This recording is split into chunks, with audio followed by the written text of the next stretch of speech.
மேடையில் அமர்ந்திருக்கும் அனைவருக்கும் வணக்கம்.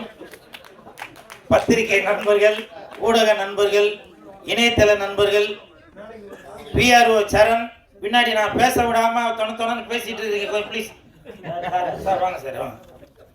நம்பி சாருக்கு வணக்கம், பிஆர்ஓ சரண் அவர்களுக்கு வணக்கம். மேடையில் பேசி கைத்தட்டல் வாங்குற அளவுக்கு நான் பெரிய பேச்சாளர் இல்லை, தயவு செஞ்சு நீங்களே ஒரு தடவை கைத்தட்டிருங்க. இந்த கைத்தட்டல்கள் அனைத்தும் தமிழ்நாடு சிறு முதலீட்டு தயாரிப்பாளர் சங்க தலைவர் திரு அன்பு செல்வன் அவர்களுக்கு தான் போய் சேரும். அவருக்கு என் மனமார்ந்த நன்றி. இந்த நிகழ்ச்சி இவ்வளவு சிறப்பாக, அதாவது நானும் எவ்வளோ நிகழ்ச்சிகளுக்கு போயிருக்கேங்க. பெரிய பெரிய நடிகர்கள், பெரிய தயாரிப்பாளர்கள் வந்தாக்க ஒரு சத்தம் போட்டு சிரிக்க முடியாது, ஒரு ஜாலியாக இருக்க முடியாது. ஆனால் இந்த இடத்துல அவ்வளோ ஒரு கல்யாணத்துக்கு வந்த மாதிரி, நம்மளோட சொந்தங்களை தான் பார்த்த மாதிரி அப்படி ஒரு மகிழ்ச்சியாக இருந்தது. அதனால தான் இதுக்கு வந்து முப்பெரும் விழா அப்படின்னு சொல்லி வச்சிருக்காங்கன்னு நினைக்கிறேன். ஸோ இந்த நிகழ்ச்சியை ஏற்பாடு செய்த தலைவர் தமிழ் செல்வன் அவர்களுக்கு என் மனமார்ந்த நன்றிகளை தெரிவித்துக் கொள்கிறேன். அப்புறம் ஆர்கே அன்பு செல்வன் சாருக்கு மிக முக்கியமாக ஒரு நன்றி. எதுக்காக அப்படின்னாக்க, நான் இது வரைக்கும் நான் 500-1000 நிகழ்ச்சிகளில் கலந்துருப்பேன். ஒரு சில நிகழ்ச்சிகளில் மட்டும்தான் நிகழ்ச்சி ஆரம்பிக்கிறதுக்கு முன்னாடி தமிழ் தாய் வாழ்த்து போடுவாங்க. அப்படி பெருமைக்குரிய அந்த தமிழ் தாய் வாழ்த்தை இந்த நிகழ்ச்சி ஆரம்பிக்கும் போது அதை போட்டிங்க பாத்தீங்களா, அதுலதான் உங்களுடைய பற்று என்ன அப்படின்றது. ஏன்னா இப்போ நம்ம சங்க நிர்வாகிகள் எல்லாரும் வந்திருக்கும் போது, தயாரிப்பாளர்கள், இயக்குநர்கள் வந்திருக்கும் போது அவர் வந்து பொங்கி எழுந்து பேசுறாரு. ஆனால் அவர் உள்ளுக்குள்ள ஒரு நல்ல ஒரு அன்பான, பண்பான, பாசமான, ஒரு நேசமான உள்ள மனிதர் தான். அவர் பார்க்கறதுக்கு பழப்பழம் மாதிரி தான் இருப்பார். உள்ளுக்குள்ளதான் அது அந்த சோளை வந்து எவ்வளோ இனிப்பாக இருக்கு, அதில் கொட்டை இருக்கு அப்படின்றது எல்லாமே நீங்கள் அந்த பழப்பழம் பார்த்தாக்கா உங்களுக்கு தெரியும். அதற்கு உதாரணமாக உள்ளவர் தான் இந்த ஆர்கே அன்பு செல்வன் சார். உங்களுக்கு என் மனமார்ந்த வாழ்த்துக்கள். உண்மையிலே சொல்கிறேன், 2031 நீங்கள் அரசியலுக்கு வந்தால் உங்களுக்காக முதல்ல குரல் கொடுப்பவன் இந்த கூல் சுரேஷ். அது மட்டும் இல்லை, இதில் பெரிய பெரிய விஐபிகளோட ஃபோட்டோலாம் போட்டிருக்கீங்களா, கடைசி ஃபோட்டோ கண்டிப்பாக உங்களுடைய ஃபோட்டோ ஆர்கே அன்பு செல்வன் என்கின்ற ஃபோட்டோ அந்த இடத்துக்கு வரும். அதற்காக நான் கண்டிப்பாக உழைப்பேன் என்பதை இந்த நேரத்தில் நான் உறுதியாக சொல்லிக் கொள்கிறேன். அப்புறம் நேரங்காலம் ரொம்ப கம்மியாக இருக்குது, அதனால் நிறையா பேசணும்னு வந்தேன். அதனால் சுருக்கமாக முடிச்சுக்கிறேன். இந்த சங்கத்தில் உள்ளவங்க எல்லாருமே என்னுடைய நண்பர்கள் தான்.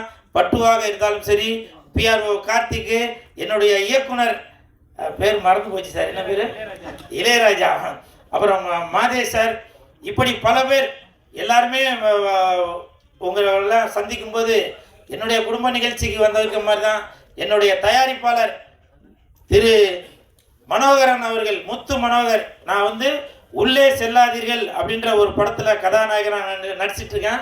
நடித்து முடிச்சாச்சு. விரைவில் அந்த படம் ரிலீஸ் ஆக போகுது. அந்த படத்தோட தயாரிப்பாளர் முத்து மனோகர் சார் வந்திருக்காங்க. இயக்குனர் இளையராஜா சார் வந்திருக்காங்க. இப்போ நான் இது எதுக்காக சொல்கிறேன்னாக்கா, இவங்க 2 பேரையும் அழுத்தி சொல்கிறேன் அப்படின்னா, மாதே சார் கூட வந்திருக்காங்க. அவரோட படத்துல நான் நடிச்சிருக்கேன், டம்ளர் படத்தில். எதற்காக சொல்கிறேன் அப்படின்னாக்க, நிறையா இயக்குநர்கள், தயாரிப்பாளர்களுக்கு தெரியவே இல்லைங்க. காசு மட்டும் வச்சிருந்தாங்க, படம் எடுத்துக்கலாம், போட்ட படத்தை எடுத்துலாம் அப்படின்னு நினைக்கிறாங்க. ஆர்கே அன்பு செல்வன் சார் அடிக்கடி சொல்கிறாரு, கூல் சுரேஷை பயன்படுத்துங்கன்னு. அதை பயன்படுத்தினாலும் சரி, பண்ணாட்டியும் சரி, என் மூச்சு இருக்க வரைக்கும் முயற்சி இருந்துட்டு தான் இருக்கேன். இப்போ வரைக்கும் நான் எந்த விதத்துலேயும் குறைஞ்சி போல, நல்லா தான் இருக்கேன். நான் படத்தில் கதாநாயகனாக நடித்து பெரிய உச்சம் தொட்டால் கூட இந்த அளவுக்கு என்னால் வந்து முன்னுக்கு வந்து ஒரு ரசிகர் பட்டாளத்தை வைத்திருக்க முடியுமா அப்படின்றது எனக்கு தெரியல. அந்த அளவுக்கு நான் இன்னைக்கு பேரும் புகழோடு இருக்கேன் அப்படின்னாக்க அதற்கு காரணம் என்னுடைய முயற்சி தான். சரிங்களா? அதனால் உங்களுடைய முயற்சியை நீங்கள் விட்டுறாதீங்க. இந்த கூல் சுரேஷை உங்களுடைய படத்தில் நீங்கள் பயன்படுத்தினால் உங்களுக்கு எப்படி பயனுள்ளதாக இருக்கும் என்பதை அந்த உள்ளே செல்லாதீர்கள் அந்த படத்தோட இயக்குனரையும் தயாரிப்பாளரையும் கேட்டு பாருங்க. டம்ளர் படத்தோட இயக்குனரை கேட்டு பாருங்க. ஏன்னா அந்த ஷூட்டிங் ஸ்பாட்ல நான் எப்படி நடந்துக்கிட்டேன், அடிக்கடி அன்பு செல்வ சார் கூட இங்கே சொன்னார், கொடுக்குற சம்பளத்தை வாங்கிப்பாரு. இப்போவும் சொல்றாங்க, என்ன கதாநாயகனாக நடிக்க வைத்தால் கொடுக்குற சம்பளத்தை வாங்கிப்பேன், ஆனால் நீங்களே ஹீரோவா நடிச்சு ப்ரொடியூசரா நடிச்சு வேற யாரோ எதுக்குமே பயன் இல்லாதவர்களை நீங்க வந்து கதாநாயகனாக நடிக்க வச்சு அந்த படத்துக்கு என்ன வந்து ப்ரமோஷன் பண்ணுங்க, அவருக்கு கொடுக்கறத வாங்கிப்பாரு, கொடுக்கறத வாங்குறேன். எதுக்கு வாங்கணும்? உழைப்புங்க. ஈனம் மானம் சூடு சொரணம் எல்லாத்தையும் விட்டு இந்த படம் ஓடணும்னு நான் வந்து அவ்வளவு உழைச்சிட்டு இருக்கேன். ஏன் நீங்க வந்து உங்களால் என்னுடைய வேலைக்கேற்ற ஊதியத்தை கொடுத்தாதானே நான் முழுசா என்னோட ஒத்துழைப்பை கொடுக்க முடியும். யோசிச்சு பாருங்க, நான் கதாநாயகனாக நடித்து கொண்டும் படங்களுக்கு கூட அது ஓடிடியோ மற்றபடி அது வந்து வியாபாரம் ஆகிறதுக்காக எந்தெந்த டிஸ்ட்ரிபியூட்டர் இன்னும் வேற யாருன்னா அவங்க கையில் காலில் விழுந்து கூட அந்த படம் வியாபாரம் ஆகிறதுக்காக அந்த தயாரிப்பாளர் சேஃப்டி ஆகணுன்றதுக்காக நான் அவ்வளோ உழைப்பேன். ஆனால் சொன்னா தெரியுமா, இப்போ கூட அவர் இன்னும் ஜோதிமணி சார் கிட்ட பாவம் நிறைய இடத்துல பணத்தை கொடுத்துட்டியாம என்கிட்ட வந்து கேட்டார். நான் வந்து அப்போ கூட விவரத்தை சொன்னேன். அவரை பார்த்தா சரியா இருக்க மாதிரி தெரியலங்க, ஏமாந்துட்டாரு. நானும் எவ்வளோ நிகழ்ச்சிகளுக்கு போயிருக்கேன், ஜெயிச்சவங்களுக்கு தான் அவார்டு கொடுத்துட்டு வரோம். ஆனால் இந்த இடத்துல தோத்தவங்களுக்கு நீ அடுத்த கட்டமாக ஏறி மாதிரி ஏறிக்கிட்டே போகணும் அப்படின்னு சொல்லி அவார்டு கொடுத்துருக்கேன். அது வந்து நான் ரொம்ப பெருமையாக நினைக்கிறேன். இந்த நேரத்தில் இந்த நிகழ்ச்சிக்கு வந்த அனைவருக்கும் என் மனமார்ந்த நன்றிகளையும் பாராட்டுகளையும் தெரிவித்துக் கொள்கிறேன். அப்புறம் மேட்டருக்கு வருவோம். ஏப்ரல் முடிஞ்சிருச்சு. இப்போ மே 4ஆம் தேதி ஓட்டு எண்ணெய் ரிசல்ட் வரப்போகுது. எல்லாரும் வந்து யார் வரப்போறதுன்னு சொல்லி ஒரு கற்பனையில் இருக்கிறான். நீங்கள் நினைக்கிற மாதிரி அவங்க வரலாம். ஆனால் இந்த நேரத்தில் டிவிக்கு தலைவர் விஜய் சார், உங்களுக்கு நான் ஒரு ரிக்வெஸ்ட் ஒன்று வைக்கிறேன். நான் உங்களுடைய ரசிகன். துல்லாத மனமும் துள்ளும் அந்த படத்தில் நீங்கள் கூலுன்னு ஒரு செயின் போட்டதுலேருந்து உங்களுடைய ரசிகன் நான். அந்த ரசிகனாக இருந்து உங்கள் பாதம் தொட்டு உங்கள் காலில் விழுந்து நான் ஒரு ரிக்வெஸ்ட் ஒன்று வைக்கிறேன். ரிசல்ட் வந்ததுக்கப்புறம் வெற்றியும் வரும், என்ன வேணாலும் வரும். ஆனால் அதை தாங்கிக் கொள்கின்ற மன வலிமை ரசிகர்களுக்கும் தொண்டர்களுக்கும் வேணும். அந்த ரசிகர்களும் தொண்டர்களும் தயவு செய்து ஏதாவது, நான் என்ன சொல்ல வரேன்னு புரியும்னு நினைக்கிறேன். பாருங்க, சொன்னவொன்னே அலாரம் கூட அடிக்குது. அதனால அந்த மாதிரி ஒரு தற்கொலை முடிவுக்கு யாரும் தயவு செஞ்சு போயிடாதீங்க. இதை நான் எதுக்காக சொல்றேன் அப்படின்னாக்க, இப்போ ஓட்டு போடுறதுக்கு முன்னாடியே நிறைய பெண்மணிகள் சொன்னாங்க, விஜய் சார் மட்டும் ஜெயிக்கலைன்னா நான் என் வீட்டில் உள்ளவங்களுக்கெல்லாம் மருந்தை குடிச்சு சாவடிச்சிருவேன். இது வந்து சிரிக்க வேண்டிய விஷயம் இல்லை, சிந்திக்க வேண்டிய விஷயம். ஒரு குழந்தைய பெற்று ஆளாக்கி அந்த குழந்தை வந்து டாக்டர் ஆவானா, இன்ஜினியர் ஆவானா, கலெக்டர் ஆவானா? ஏன் நீங்க நினைக்கிற மாதிரி விஜய் சார் முதலமைச்சர் ஆவாரா அப்படின்னு எதிர்பார்க்கிற மாதிரி உங்களுடைய மகனும் ஒரு முதலமைச்சர் ஆகணும் அப்படின்ற ஒரு எண்ணம் உங்களோட குழந்தைகளுக்கு வர மாதிரி நீங்க நடந்துக்க மாட்டீங்களா? விஜய் சார் ஆகலைனாக்க நான் உடனே மருந்தை குடிச்சு என்னோட குடும்பத்தில் உள்ளவங்களுக்கு மருந்தை வச்சு கொண்டுருவேன் அப்படின்னு நிறைய பேர் சொல்லிட்டு வரீங்க. அது மனசுக்கு ரொம்ப வேதனையா இருக்குங்க. நான் விஜய் சாரோட ரசிகன் தான். எனக்கு உங்களோட பிரமாதமா எனக்கு பேச தெரியும். ஏன் நீங்க இந்த மாதிரிலாம் பேசுறதால தான் உங்களை வந்து தற்குறி அணிலே அப்படின்னு சொல்லிட்டு வராங்க. தயவு செய்து விஜய் சார், உங்களுடைய ரசிகனாக இருந்து சொல்றேன், உங்களுடைய ரசிகர்களும் தொண்டர்களும் தவறான முடிவு எதுவும் எடுக்கக்கூடாது. நீங்க ஜெயிப்பீங்க தோப்பீங்க, அது ரெண்டாவது விஷயம். ஏன்னா ஒரு தலைவனுக்கு வெற்றி தோல்வி என்பது வரும் போகும். அதை தாங்கிக்கக்கூடிய சக்தி தொண்டர்களுக்கும் ரசிகர்களுக்கும் வேணும். அதனால தயவு செய்து நீங்க நாளைக்கே இதுக்கு ஒரு முடிவு கட்டுங்க. என்ன வேணா அறிவிப்பு வரும். அதனால தொண்டர்களே ரசிகர்களே எந்த ஒரு தவறான முடிவு எடுத்துட்டு வராதீங்கன்னு.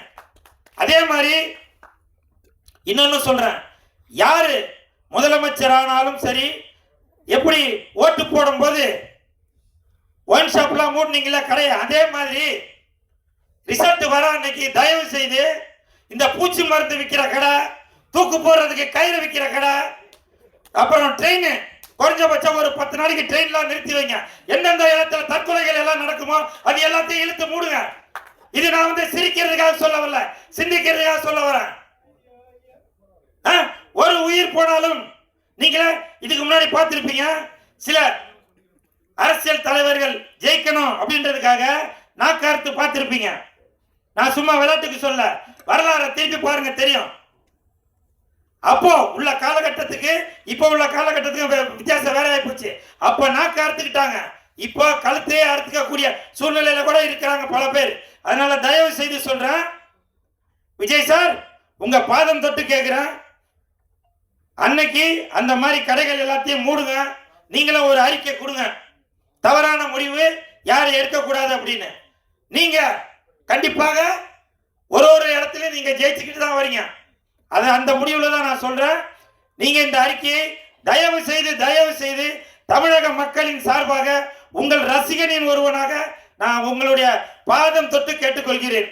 அதே மாதிரி இப்போ 4 பேர் முதலமைச்சர் போட்டிக்கு நிக்கிறாங்க. எடப்பாடி ஐயா நிக்கிறாங்க, மு.க. ஸ்டாலின் ஐயா அவர்கள் இருக்காங்க, விஜய் சார் நிக்கிறாங்க, சீமானண்ணா நிக்கிறாங்க. அந்த 4 பேருமே சினிமா பேக்ரவுண்ட்ல இருந்து வந்தவங்க. ஆனால் சினிமாவுக்காக எந்த சலுகையும் கொடுக்கல. அப்போ சினிமாக்காரங்க உங்களுக்கு என்டர்டைன்மெண்ட் பண்றதுக்கும், கடை திறக்கிறதுக்கும், காது குத்துறதுக்கும், கர்மாதிக்கும், பிறந்த நாளுக்கும், மலர்ந்த நாளுக்கும், உதிர்ந்த நாளுக்கும், வளர்ந்த நாளுக்கு மட்டும்தான் சினிமாக்காரன் உங்களுக்கு தேவைப்படுதா? சொல்லுங்க. உங்களுக்கு ஏதோ ஒரு பிரச்சனை இருக்கும்போது, மனசு கஷ்டத்துல இருக்கும்போது உங்களை சந்தோஷப்படுத்துற இந்த சினிமாக்காரங்களுக்கு என்ன சலுகை சார் கொடுத்தீங்க? 4 பேர் சினிமா பேக்ரவுண்ட்ல தானே வந்தீங்க. மீனவர்களுக்கு பிரச்சனை நான் குரல் கொடுப்பேன், விவசாயிகளுக்கு பிரச்சனை நான் குரல் கொடுப்பேன். அப்ப சினிமாக்காரங்க இதுலயும் 1000 பேர் லட்சக்கணக்கான தொழிலாளர்கள் இருந்துட்டு தான் இருக்காங்க. நீங்களே யோசிச்சு பாருங்க. எப்பேற்பட்ட ஒரு நடிகராக இருந்தாலும் அரசியல்வாதியாக இருந்தாலும் உங்களுடைய நிகழ்ச்சியில சினிமா நடிகர் கலந்து கொண்டாதான் அது வெளியில தெரியும். அப்படி இருக்கும்போது அந்த சினிமா கலைஞர்களுக்கு நாங்களாம் கோடி கோடியாவா சேர்த்து வச்சிருக்கிறோம்? சொல்லுங்க. அப்படி கோடி கோடியா சேர்த்து வச்சிருந்தா கூட எலெக்ஷன்ல அந்த இது நாமினேஷன் பண்ணும்போது அவங்களுக்கு என்ன போடுவாங்க? எங்களுக்கு 10,000 தான் இருக்குது, வெறும் 100 கோடி தான் இருக்கு, 150 கோடி தான் இருக்கு. ஆனால் கோடிக்கணக்கில் இருக்கும். ஆனால் எங்களை மாதிரி ஏழை பாளைகளுக்கு அதெல்லாம் எதுவுமே இல்லை. சினிமாவை நம்பி தான் இருக்கிறோம். அதனால யார் முதலமைச்சராக ஆனாலும் சரி, தயவு செய்து சினிமாவில் உள்ளவர்களுக்கு, சினிமா தொழிலாளர்களுக்கு ஏதாவது ஒரு நல்லது செய்யுங்க. அந்த அறிவு இருக்கிறதால தான் ஆர்கே அன்பு செல்வன் அவர்கள் அவருடைய அறிக்கையில அதை சொல்லியிருக்காரு. சினிமாக்காக நான் அதை பண்ணுவேன், இதை பண்ணுவேன்னு. 2031 நீங்க முதலமைச்சர் ஆகுறீங்க, இதுல உள்ளவங்க எல்லாரும் ஓட்டு போடுறீங்க. என்ன அவர் தலையை சொல்லிடுறாரு? அதெல்லாம் 30 விழாலாம் சொல்லியாச்சு சார். தொண்டை வலிக்க கட்டிக்கிட்டு இருக்காங்க. இப்போ வந்து காலையில் இதுக்கு தான் உங்களை கூட்டிட்டு வந்திருப்பாரு. அதாவது நான் பேசிட்டு இருக்கும்போது வீடியோ பார்க்குறவங்களுக்கே தெரியும், நான் பேசினாக்க தொண்டை காஞ்சிரும், வீடியோ பார்க்குறவங்களுக்கு மண்டை காஞ்சிரும். அதனால என்னவோ சொல்ல 2031 அன்பு செல்வன் ஐயா அவர்கள் சிஎம் ஆகுறாங்க. ஐயா போதுமா? எல்லாருக்கும் பசிக்குது, அங்கேருந்து கையை காட்டிட்டாங்க. இன்னும் நிறைய எழுதி வச்சிருக்க, போதும். நான் அடுத்த நிகழ்ச்சியில பேசிக்கிறேன். அப்புறம் இன்னொரு முக்கியமான விஷயம், முக்கியமான விஷயம். இப்போ நான் இந்த நிகழ்ச்சிக்கு வரும்போது நான் வந்து ஒரு கார்ல வந்து இறங்கினேன். அந்த கார்ல லெஜண்டோட போட்டோ போட்டுருந்துச்சு. அப்போ ஆர்கே அன்பு செல்வன் சார் கேட்டாங்க, இது வந்து உங்க காரா இல்லை லெஜண்டோட காரா அப்படின்னு. அது லெஜண்டோட நிர்வாகி செயலாளர் சுதாகர் அவர் தான் என்ன வந்து, அண்ணா நீங்க எங்க போனாலும் ஆட்டோல போறீங்க, வாங்க நான் உங்களை நான் பந்தாவா கார்ல எடுத்துட்டு போய் இறக்குறேன், வாங்க சுதாகர் ப்ளீஸ் ஒரு நிமிஷம் வாங்க. இன்னைக்கு இந்த இடத்துல நான் மாசா கெத்தா இருக்கேன் அப்படின்னாக்க லெஜண்ட் ரசிகர் மன்ற நிர்வாகிகள் தான் அதற்கு முழு காரணமே. ஏன்னா நான் பல இயக்குநர்கள், பல தயாரிப்பாளர்கள், பல நடிகர்கள் எல்லாரையும் பார்த்து, இப்போ சார் சொன்னார் இல்லையா, ஏமாற்ற அதுலேயும் நான் ஒருத்தன் தான். இவ்வளோ வாய்க்கு வெக்கனையா பேசுவேன், ஆனால் நானும் பல ஏமாற்றங்களை சந்திச்சேன். அதனால தான் இப்போ நான் முழித்து கொண்டு இனிமேல் என்னை பயன்படுத்தினால் உங்களுக்கு என்ன ஆதாயம் தேவைப்படுது, அது மாதிரி எனக்கும் ஒரு ஆதாயம் வேணும்ல. நானும் குடும்ப கூட்டம் உள்ளவன் தானே, எனக்கும் பசங்கள்லாம் இருக்கு. தட்டுங்க சார், தட்டுங்க சார், நன்றி சார், சார் கொடுங்க சார்.